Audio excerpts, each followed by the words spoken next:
Pessoal, o que é um paciente terminal? Por que esse tema é tão polêmico? E por que às vezes é difícil na relação com a família, com o paciente, para vocês entenderem? Em primeiro lugar, vocês têm que entender nossa relação com a saúde, com a doença, com o médico, com a medicina, né?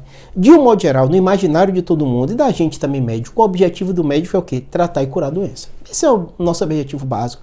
A gente estuda para isso, eu treino cirurgia para isso. Então, toda vez que sai desse plano, é sempre difícil da gente lidar. Mas a gente percebeu na medicina que sempre é importante a gente entender nossas limitações e entender que o centro do atendimento é o paciente.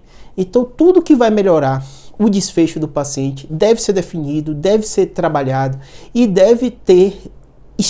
É necessário que a gente estude sobre aquele tema, né? Então, quando a gente fala de um paciente terminal, o que é que a gente sabe? Todos nós vamos morrer um dia. O ser humano é um único animal que sabe que ele vai morrer, né? Que ele tem um fim da vida dele, né?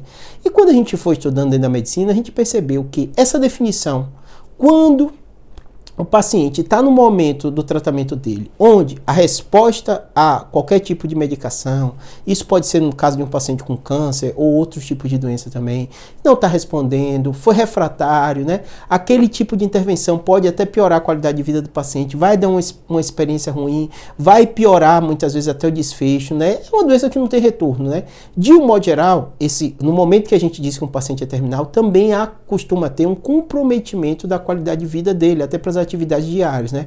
Então, de um modo geral, o paciente terminal é aquele paciente que te define como um paciente que tem uma expectativa de vida reduzida há pouco tempo, poucos meses de vida, né? Um outro problema que às vezes o paciente confunde é, mesmo quando você diz que um paciente é terminal, o médico não tem exame, não tem teste, não tem fórmula que você coloque informações e dê expectativa de vida de alguém. Então não existe. Então o conceito de terminalidade é um conceito sim subjetivo, que o médico avalia todas essas condições e vai definir que aquele paciente é terminal ou não. Então, ou seja, não há uma data definida, né? Mas de um modo geral é quando aquela expectativa de vida é pequena, naquele contexto de uma doença sem cura, no contexto de um paciente limitado para as atividades diárias todas dele, né? Por que é importante essa definição? Porque você muda em foco. A terminalidade e cuidados paliativos, eles andam juntos, né? O cuidados paliativos, né, é uma área da medicina, né, uma ciência médica que a gente utiliza. A gente já conhece desde a década de 60 enquanto área, né? No Reino Unido começou, no Brasil na década de 80 começou a se trabalhar isso nos hospitais. Hoje, todos os hospitais de ponta vão ter, sem dúvida nenhuma, um médico de cuidados paliativos. Por quê? Ele imagina que em vários cenários vão acontecer, e hoje em dia as pessoas adoecem e vão para o hospital, né? Um momento que o médico vai dizer, terminamos ou não temos mais nenhum tipo de tratamento, cirurgia, quimioterapia, medicação que vai mudar o desfecho daquela doença. Então a doença, ela não tem cura e esse paciente está refratário ao tratamento. Neste momento, ou a doença tem cura. Nesse momento, entra o médico de cuidados paliativos que vai fazer essa abordagem da família do paciente com enfoque em quê? Em você, paciente, no paciente. É como se no momento dos cuidados paliativos desse uma mudadinha na ordem da prioridade. Então eu, Júlio, sou neurocirurgião. Conversei com você, falei que tem que operar, que o tumor tem isso, que eu vou tirar e tal. Aí fiz a cirurgia, aí mostrei o pós-operatório e tal. Aí o tumor voltou, aí o onco entrou com a medicação, fez quimioterapia, fez rádio, teve uma boa resposta, reduziu. De repente o tumor voltou e aí eu chego e digo assim, poxa, mal respondendo a medicação, onco, na verdade, fala isso, não respondeu bem, está disseminado a doença, uma cirurgia nesse momento que Júlio faça vai prejudicar a qualidade de vida. Vamos conversar com a família, vamos conversar com o médico do cuidados paliativos e a chave inverteu.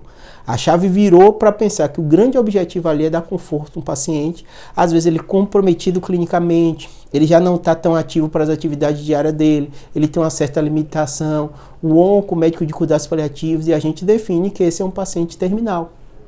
Que esse paciente provavelmente tem expectativa de vida de poucos meses. Provavelmente. Medicina é uma arte, uma ciência da probabilidade. Ninguém consegue bater o martelo. Quando falam assim, fulano me deu 6 meses de vida, eu olho com desconfiança. Eu acho muito difícil hoje um médico cravar ou ficar falando de forma cravada a expectativa de vida de alguém. É muito, muito difícil acontecer. Você pode dizer, e eu vejo no meu dia a dia, talvez ele tenha poucos meses, talvez ele tenha poucos dias, talvez ele tenha poucas horas. Às vezes acontece comigo, o paciente está muito grave, está na UTI, a família nota que não está entendendo, não, ele está com a pressão baixa, ele não está respondendo, ele está com isso. Eu acredito que a expectativa de vida dele é de horas, é de dias. Júlio, você fala dessa maneira dentro do contexto clínico, explicando para a família que isso é uma probabilidade. Quantas vezes acontece de eu ter essa possibilidade e depois o paciente, a infecção melhorou, teve algum tipo de reação e a probabilidade que eu achava de acontecer não se confirmou, tá bom? Espero que tenha ajudado, entenda esses conceitos de terminalidade, são importantes e a gente vai viver isso no nosso dia a dia hoje. É a medicina nova, é a medicina moderna, esses conceitos nós vamos passar ou com a gente ou com o parente e é importante a gente entender para a gente não sofrer de forma equivocada por ignorância, né? Faz parte sim do adoecer, do morrer, passar por esses momentos. Espero que tenha ajudado, abraço.